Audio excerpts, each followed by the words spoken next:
اس دنیا میں ایک چیز بہت سننے کو ملتی ہے اور وہ یہ ہے کہ love yourself, love yourself, love your self.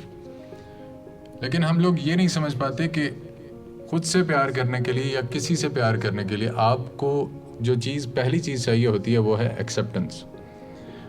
کہ آپ کو اس کا برا بھی قبول ہو، اس کا اچھا بھی قبول ہو.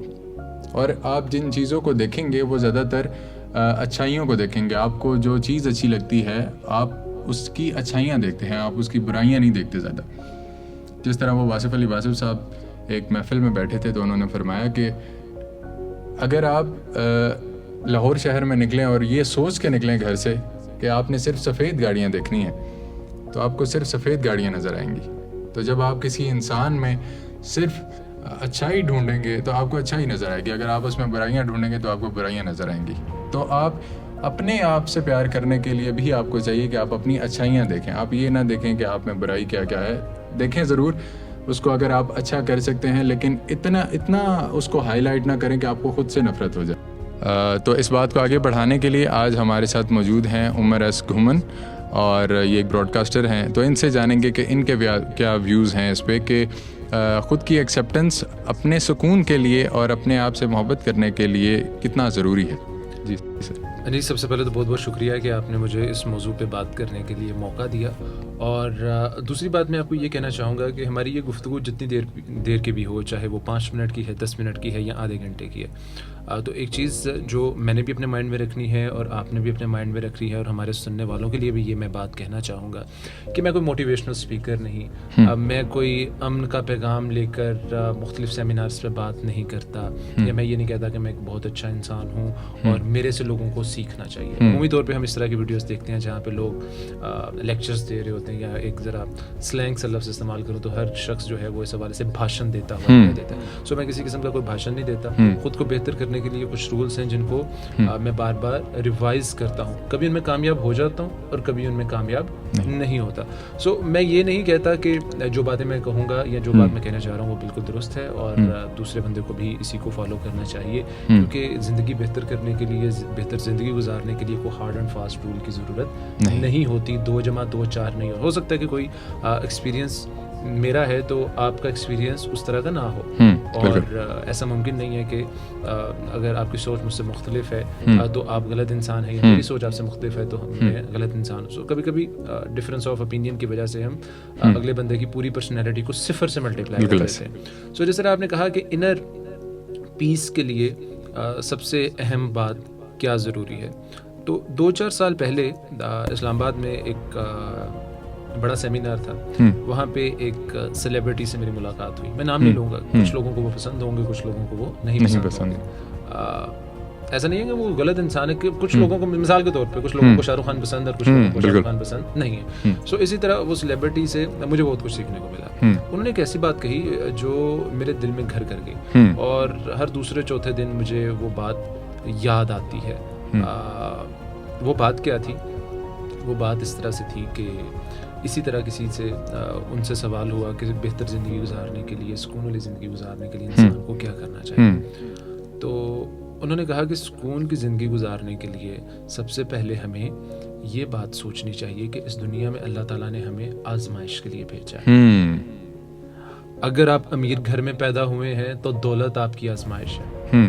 اگر آپ غریب گھر میں پیدا ہوئے ہیں تو غربت آپ کی آزمائش ہے. کیا بات. ABC whosoever you are. آپ کی زندگی کا بنیادی مقصد اس دنیا میں آزمائش ہے. ایک مسلمان کی حیثیت سے ہم یہی سوچتے ہیں، اور اگر کچھ لوگ نہیں سوچتے تو یہ ان کا ٹوٹلی اپنا پریروگیٹو ہے. میں اس پہ کچھ غلط نہیں کہتا، ہر بندے کو اپنی آزاد رائے رکھنے کا خیال ہے. اچھا، اس کے بعد جو انہوں نے بات کہی وہ بات مجھے ہر دوسرے تیسرے دن یاد آتی ہے، اور میں خود کو وہ بات بتانے کی، سمجھانے کی کوشش کرتا ہوں. وہ بات یہ تھی کہ عیسیٰ علیہ السلام سے کسی نے پوچھا کہ اللہ تعالیٰ نے اندھے کیوں پیدا کیے؟ آنکھوں سے نابینا لوگ ہوتے ہیں نا، اندھے لوگ کیوں پیدا کیے؟ تو عیسیٰ علیہ السلام نے کہا کہ اللہ تعالیٰ نے اندھے لوگ اس وجہ سے پیدا کیے تاکہ دیکھنے والے دیکھ سکیں. سبحان اللہ. یعنی جس کو آنکھیں عطا ہوئی اس کی آزمائش اس کی نظر میں ہے. بالکل. اور جس کو آنکھیں عطا نہیں ہوئی اس کی آزمائش اس کے نابینا پن میں ہے. آپ سمجھ رہے ہیں میری بات؟ بالکل ایسے.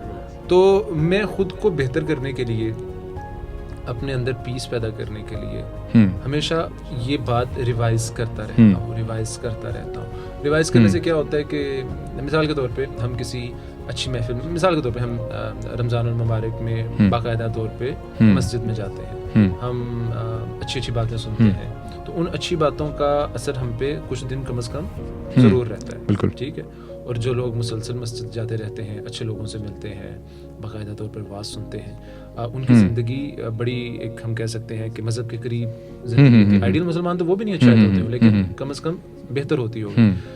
لیکن جب آپ تھوڑا سا ان چیزوں کو ریوائز کرنا چھوڑتے ہیں تو دنیا کی رنگینیوں میں آپ دوبارہ سے آ جاتے ہیں، اور وہ غلط پریکٹسز جو ہیں ہماری وہ پریکٹسز کا زندگی کا حصہ بن جاتی ہے. سو مجھے یہ لگتا ہے کہ ہمیں اس طرح کی جو باتیں ہیں، اس طرح کے جو رولز ہیں، وہ ہر دوسرے چوتھے دن خود کو بتانے چاہیے، اور خود کا احتساب جو ہے وہ ہمیں کرتے رہنا چاہیے. سو بنیادی بات یہی ہے کہ اگر ہم اپنے اندر پیس پیدا کرنا چاہتے ہیں تو ہمیں یہ چیز ایکسیپٹ کرنی ہوگی کہ اس کائنات کے مالک نے ہمیں جس طرح کے بھی حالات میں پیدا کیا، اچھے تھے برے تھے، پاکستان تھا یا امریکہ تھا، کینیڈا تھا یا سری لنکا تھا، کہیں پہ مالی مشکلات تھیں، کہیں پہ اقتصادی مشکلات تھیں، یا کہیں پہ کوئی جنگ کا خوف تھا. بنیادی طور پہ ہماری اس دنیا میں آزمائش ہے، اور اس آزمائش پہ ہم نے پورا اترنا ہے. اور جب اس ایک آزمائش والے پوائنٹ کو ہم سمجھ لیتے ہیں تو ہماری بہت ساری مشکلات جو ہیں وہ آسان ہو جاتی ہیں. ہم ایکسیپٹ کر لیتے ہیں، ہم اپنے ارد گرد جتنے بھی چیلنجز ہوتے ہیں ان کو ایکسیپٹ کر کے، جب آپ چیلنج ایکسیپٹ کر لیتے ہیں نا، پھر آپ کے اندر اس کے ساتھ فائٹ کرنے کی کہیں نہ کہیں سے طاقت آ بھی جاتی ہے. سو آزمائش اور ایکسیپٹیبلٹی، یہ میرا خیال ہے کہ بڑے چھوٹے سے ایسی چیزیں ہیں جو میں نہیں کہتا کہ میں ہر وقت ان پہ فالو کرتا ہوں، میں یہ کہتا ہوں کہ میں ان کو فالو کرنے کی کوشش کرتا ہوں، اور کبھی نہ کبھی کامیاب ہو جاتا ہوں، اور کبھی کبھی شاید ناکام بھی ہو جاتا ہے. اچھا سر، ایک اور بات اس میں آپ نے بڑی خوبصورت کی کہ جس طرح آپ نے کہا کہ اگر سکون ڈھونڈنا ہے تو آپ کو، مطلب آپ نے جس طرح کہا کہ نظر کی آزمائش جو ہے وہ آپ اس بندے سے پوچھے جس کے پاس جو نابینا ہے. ٹھیک ہے، تو ایسا بھی ہے کہ اگر ایک بندے کے پاس جو ہے وہ سکون نہیں ہے، آپ اسے دیکھ کے، جس طرح ہمیں اکثر کہا جاتا ہے کہ جو مطلب اگر آپ اپنی زندگی سے خوش نہیں ہیں یا آپ کو اتنا سکون قلب میسر نہیں ہے، تو آپ یہ کام کریں کہ آپ ہاسپٹل کی ایمرجنسی وزٹ کر لیں، تاکہ آپ کو پتہ چلے کہ جو زندگی میں آپ کو ملا ہوا ہے وہ کتنا بیش قیمت ہے. تو آپ اس پہ کیا کہنا چاہیں گے کہ جو ہماری سراؤنڈنگز ہیں ان کا ہمارے پہ کتنا اثر ہوتا ہے کہ ہم جو ہے وہ مطلب وہ سراؤنڈنگز کچھ بھی ہو سکتی ہیں. سراؤنڈنگز آپ کا گھر بھی ہو سکتا ہے، سراؤنڈنگز آپ کے گرد لوگ بھی ہو سکتے ہیں جو آپ کے کامیابی پہ ناکامی پہ تالی بجاتے ہیں، یا وہ آپ پہ تانا کستے ہیں. کوئی بھی انسان جو آپ سے جڑا ہوا ہے، آپ کے دیکھنے کا طریقہ کیا ہے، آپ کن لوگوں کے ساتھ اٹھ بیٹھ رہے ہیں، کیا چیز دیکھ رہے ہیں، کس طرح کی زندگی گزار رہے ہیں، یہ چیزیں کس طرح کنیکٹڈ ہیں ہمارے اندر کے سکون سے. اچھا، میں اگین انیس یہی کہوں گا کہ میں کوئی سائیکالوجسٹ نہیں ہوں، اور سائیکالوجی کے مطابق میں آپ کو یہ نہیں بتا سکتا کہ بے سکونی جو ہے یا سکون کا نہ ہونا اس کی بنیادی طور پہ کیا وجوہات ہوتی ہیں. ہاں، آپ نے مجھے اپنے پروگرام میں مدعو کیا تو میں اپنے ایکسپیرینس کی بنیاد پہ کچھ کہہ سکتا ہوں. ہو سکتا ہے کہ وہ اکیڈیمیکلی شاید کہیں نہ کہیں غلط ہو، لیکن میرے ایکسپیرینس کے مطابق مجھے ایسا لگا کہ ایسا ہوتا ہے. اب بے سکونی بنیادی طور پہ کس چیز کا نام ہے، مجھے یہ بتائیں آپ. بے سکونی بنیادی طور پہ میرا خیال ہے کہ جب آپ کوئی بھی ایسا کام کر رہے ہیں جس سے آپ کو خوشی میسر نہیں آ رہی، یا پھر آپ مطلب تذبذب کا شکار ہیں کسی بھی سچویشن میں، تو میرے خیال میں بے سکونی وہ ہے. اچھا، ہم اپنے سراؤنڈنگز میں دیکھتے ہیں تو بہت ساری بے سکونی کی وجہ یہی ہے کہ ہم اپنے حالات سے مطمئن نہیں ہوتے، یا جو نعمتیں، جو وسائل، جو حالات اللہ تعالیٰ نے ہمیں عطا کیے ہوتے ہیں، ہم ان کے شکر گزار نہیں ہوتے. میرے نزدیک زیادہ تر لوگ بے سکونی کا شکار وہ لوگ ہیں جو شکر ادا نہیں کرتے. ہاں، اگر کسی کے پاس موٹر سائیکل ہے تو وہ اس وجہ سے تذبذب کا شکار ہے کہ نہیں اس کے پاس تو گاڑی ہے، میرے پاس گاڑی کیوں نہیں. ہاں مٹیریلسٹک اپروچ، ایسا نہیں ہے کہ سارے لوگ ہی اسی وجہ سے بے سکونی کا شکار ہیں، لیکن آپ یہ بات میرے سے بہتر سمجھ سکیں گے کیونکہ آپ مجھ سے کوئی 4-5 سال چھوٹے ہیں، اور جو ینگ جنریشن ہے اس کے ساتھ آپ کا زیادہ اٹھنا بیٹھنا. آپ کو اندازہ ہوگا کہ سوشل میڈیا کی ایمرجنس اور انٹرنیٹ کی پینیٹریشن کے بعد مٹیریلسٹک اپروچ کتنی بڑھتی جا رہی ہے.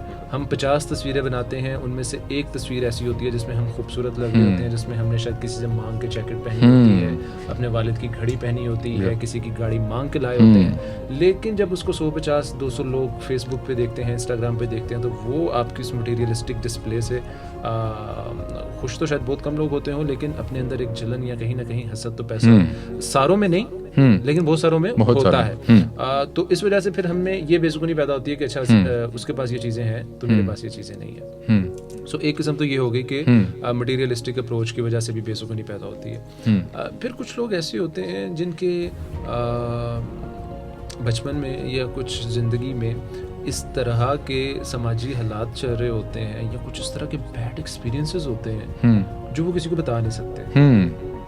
وہ کسی کو بتا نہیں سکتے. مثال کے طور پہ اگر ہم چائلڈ ابیوز کی بات کریں تو ہماری سوسائٹی میں یہ ایک ایسی لعنت ہے جس کا شکار ہزاروں نہیں بلکہ لاکھوں کیا شاید کروڑوں بچے ہوئے ہوں.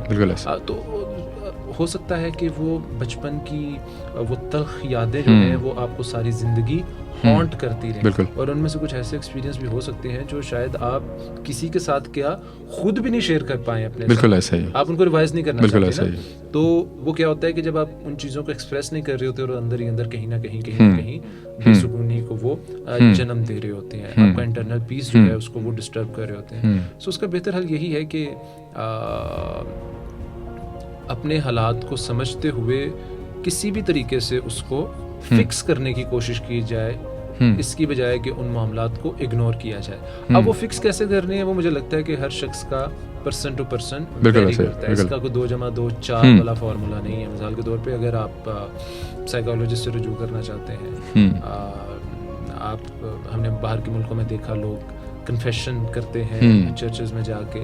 سو ہر کسی کا اپنا طریقہ ہو سکتا ہے. سو مجھے یہ لگتا ہے کہ اس کو فکس کرنے کا بہترین طریقہ یہی ہے کہ آپ اس کو اپنی طبیعت کے مطابق کسی نہ کسی طریقے سے ایکسپریس کریں. پھر ہمارے ملک میں بہت ساری چیزیں ایسی ہیں جو ہمیں ہماری مینٹل ہیلتھ کو تباہ و برباد کر کے رکھ دیتی ہیں. بالکل. اب ہم مختلف قسموں کی بات کر رہے ہیں نا، مٹیریلسٹک اپروچ کی بات کی، بچپن کا ناگوار واقعہ، کچھ اس طرح کے ایکسپیرینسز. آپ یہ دیکھیں کہ پاکستان ایک ایسا ملک ہے جہاں پہ تقریباً 65% آبادی نوجوانوں کی ہے. ان نوجوانوں کے پاس کھیلنے کے لیے میدان نہیں ہے. ان نوجوانوں کے لیے ان کے پاس کام کرنے کے لیے نوکری نہیں ہے. اور اگر کسی کی نوکری لگ بھی جاتی ہے تو باقی لوگ جو ہیں، سارے نہیں لیکن بہت سارے لوگ جو ہیں اس کی ٹانگیں کھینچنے میں لگے ہوتے ہیں. پھر جن لوگوں کو نوکری مل جاتی ہے ان کو انٹرنل پالیٹکس کا وہ شکار ہوتے ہیں. میں نے تو آج تک جتنے بھی اداروں کو دیکھا وہاں پہ انٹرنل پالیٹکس اتنی زیادہ ہوتی ہے کہ وہاں پہ سانس لینا بھی مشکل ہوتا ہے. سو اس کی وجہ سے ہماری مینٹل ہیلتھ ڈسٹرب ہو رہی ہوتی ہے. اور اس سے بھی بڑا مسئلہ یہ ہے کہ ہمارے ملک میں مینٹل ہیلتھ کو کوئی مسئلہ سمجھا ہی نہیں جاتا. بالکل. مثال کے طور پہ اگر کوئی مینٹل ہیلتھ کا شکار ہے تو اس پہ یہ اسٹگما لگ جائے گا کہ پنجابی میں کہتے ہیں نا ایت پاگل ہو گیا، ایت ہی لگ گیا. بالکل ایسے ہی. میں آپ کو یہاں پہ مثال دیتا ہوں. جوناتھن ٹراٹ انگلینڈ کے مڈل آرڈر بیٹسمین، اگر آپ کو یاد ہو، ون ڈے کی ان کی تقریباً 58 کی ایوریج تھی. 58 کے قریب ان کی ایوریج. اور وہ دوران سیریز غالباً انڈیا کے خلاف سیریز تھی، وہ دوران سیریز انہوں نے ریٹائرمنٹ کا اعلان کر دیا. انہوں نے کہا کہ میری مینٹل ہیلتھ ڈسٹرب ہو رہی ہے اور میں انٹرنیشنل پریشر نہیں برداشت کر سکتا. وہ چھوڑ کے چلے گئے. اور ساروں نے انگلینڈ میں ان کو اپریشیٹ کیا کہ اگر آپ کی مینٹل ہیلتھ ڈسٹرب تھی تو آپ نے بجائے اس سے لڑنے کے خود کو اذیت دینے کے آپ نے اس کو کوئٹ کر دیا. یہی واقعہ 2011 میں انگلینڈ ہی کے کھلاڑی مائیکل یارڈی کے ساتھ ہوا. وہ 2011 کا ورلڈ کپ رستے میں چھوڑ کے چلے گئے. مائیکل ٹرسکوتھک ان کے الٹے ہاتھ سے کھیلنے والے بیٹسمین تھے، انہوں نے ارلی ریٹائرمنٹ کا اعلان کیا. بین سٹوکس ایون ہاں وہ تھوڑا سا ڈپریشن کی وجہ سے کرکٹ سے دور رہے. اب آپ ذرا امیجن کریں پاکستان کا کوئی کرکٹر جس کی 58 کی ایوریج ہو، وہ اپنی پیک پہ یہ کہہ کے چھوڑ دے کہ میرے سے مینٹل ہیلتھ نہیں برداشت. کبھی بھی نہیں. لوگ تانے دے دے کے مار دیں گے. لوگ تانے دے دے کے مار دیں گے.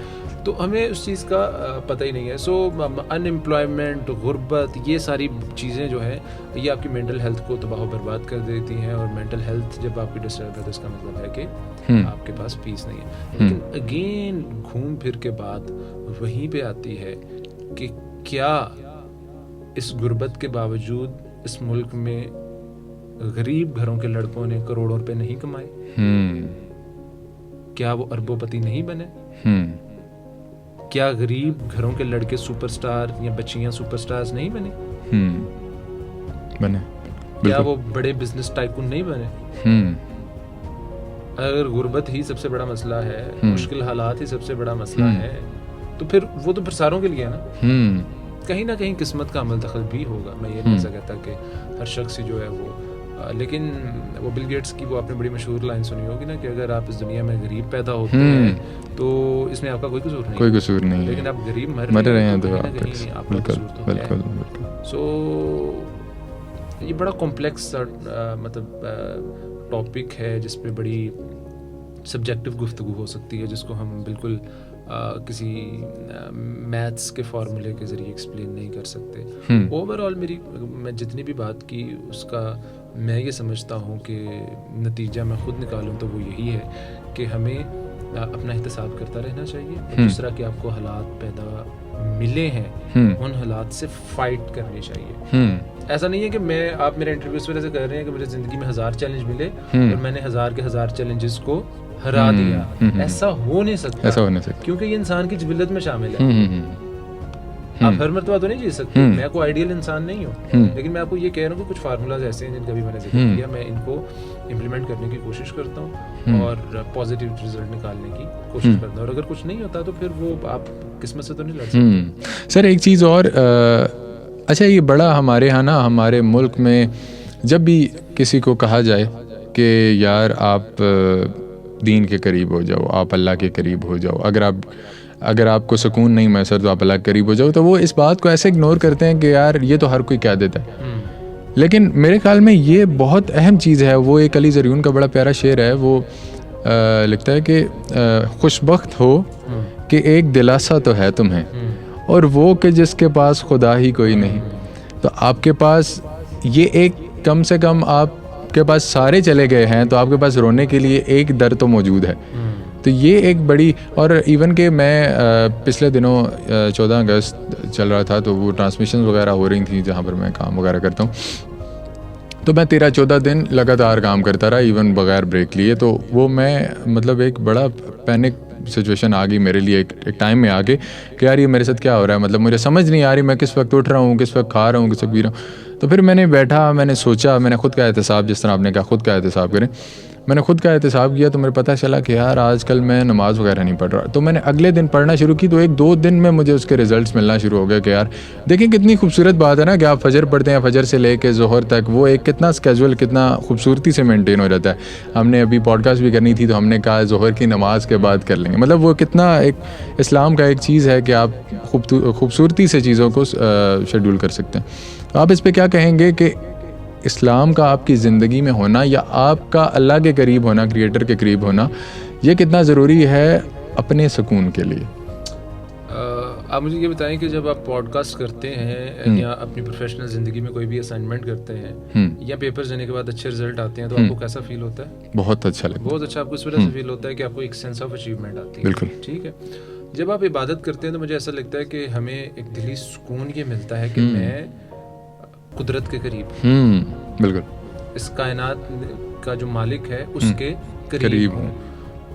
وہ آپ کی دعا یا آپ کی عبادت قبول ہو یا نہ ہو, وہ تو میرا خیال ہے کہ کوئی انسان بھی کلیم نہیں کر سکتا کہ میری نماز قبول ہوئی یا نہیں ہوئی, میری دعا.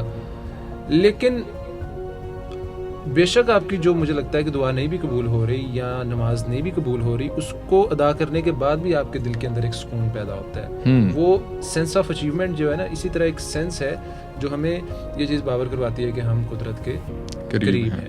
سو اگین میں کوئی مذہبی اسکالر نہیں, میں کوئی مفتی نہیں, میں کوئی مولانا نہیں, میں کوئی بہت آئیڈیل پریکٹیکل مسلمان نہیں. سو میں آپ کو اسلامک پوائنٹ آف ویو سے اس پہ زیادہ بات نہیں کروں گا اور اس پہ کوئی درس یا بھاشن نہیں دوں گا. لیکن ایک چھوٹا سا فارمولا ہے, آپ جتنی بہتر اور اچھی زندگی گزارنے کی کتابیں پڑھیں گے اس میں آپ کو ایک فارمولا ملے گا جو یہ بتاتا ہے کہ بہتر زندگی, آئیڈیل زندگی کسے کہہ سکتے ہیں. اس میں 4 چیزیں ہیں. سب سے پہلی مطلب ان کا آرڈر آپ چینج کر سکتی ہو, مطلب یہ 4 اس کے انگریڈینٹس ہیں کامیاب زندگی کے. فائنینشیل اسٹیبلٹی, ہیلتھ, اسپرچویلٹی اور چوتھا آپ کا سوشل سرکل. اگر آپ نے کامیاب زندگی گزارنی ہے یا آپ کامیاب زندگی اس کو کہہ سکتے ہو جس میں آپ ان 4 چیزوں میں بہتر توازن پیدا کرتے ہو, سوشل اور پروفیشنل لائف. کچھ لوگ ایسا ہوتا ہے کہ سوشل اور پروفیشنل لائف میں اتنی جان لگا دیتے ہیں کہ ان کی ہیلتھ جو ہے وہ متاثر ہو جاتی ہے. کچھ لوگ ہیلتھ اور کام کو بڑا متوازن لے کے چلتے ہیں لیکن کہیں نہ کہیں وہ سوشل گیدرنگ, سوشل سرکل میں مار کھا رہے ہیں. کچھ لوگ آپ کو ایسے ملے ہوں گے جن لوگوں کے پاس بے پیسہ ہوگا اور آپ کو یار یہ بندہ کتنا چبا ہے, پیسے نہیں خرچتا, لوگوں سے ملتا ہی نہیں ہے, اس کی یار دوستی نہیں ہے. اچھا ایک بندہ ایسا ہوگا جس کی پورے شہر میں سلام دعا ہوگی لیکن جیب میں پیسے نہیں ہوں گے. ہوتا ہے ایسے. بالکل. پھر کچھ بندے ایسے ہوں گے ہٹے کٹے صحت ان کی زبردست, نہ پیسہ ہوگا, نہ یار دوست ہوں گے, نہ فیملی ہوگی, نہ کوئی کام کرتے ہوں گے. سو زندگی گزارنے کے, بہتر زندگی گزارنے کا جو رول ہے یا آپ سمجھ لیں گے فارمولا ہے, اس میں یہ 4 انگریڈینٹ تو لازمی ہے. کو 5واں چھٹا آپ ایڈ کرنا چاہیں تو وہ آپ کر سکتے ہیں, آپ کی مرضی ہے, کیونکہ یہ 4 بھی میں نے نہیں بنائے. تو بات یہ ہے کہ ان 4 چیزوں کو بیلنس کرنا جو ہے وہ بہتر زندگی گزارنے کا اور پیسفل زندگی گزارنے کا ہم ایک فارمولا کہہ سکتے ہیں. تو sir thank you for being here, اور امید ہے کہ آپ سب کو بہت مزہ آیا ہوگا. میں نے بڑا کچھ سیکھا اور یہ 4 چیزیں میں آج گھر جا کے سوچوں گا ضرور. تو امید ہے آپ لوگوں کو بھی اپنے بارے میں کچھ بہتر لگا ہوگا. تو ملتے ہیں نیکسٹ ایپیسوڈ میں. دیکھتے رہیے امید. میں ہوں ملک انیس احمد. ملتے ہیں نیکسٹ ایپیسوڈ میں. اللہ حافظ.